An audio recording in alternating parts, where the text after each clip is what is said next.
बारे में ये बोला है कि उसने झंडा कभी इस्तेमाल ही नहीं करा और आज जो है देशभक्ति की बात की जा रही है। हमने ये कहा है हमारे ट्वीट के जरिए कि ऑर्गेनाइजर मैगजीन जो है वो आरएसएस का एक माउथ पीस है। उनका इशू है 1947 17 जुलाई को उन्होंने ये कहा था कि इस बात का डिमांड किया था कि देश का नेशनल फ्लैग भगवा होना चाहिए।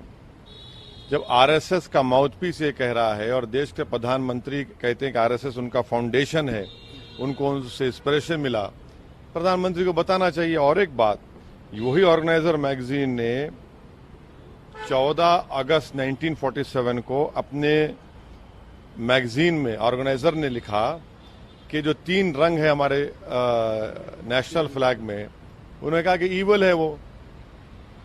तो प्रधानमंत्री को और भाजपा को बताना चाहिए ये इन्होंने जो कहा है वो सही है या गलत है, ये हमारा सवाल।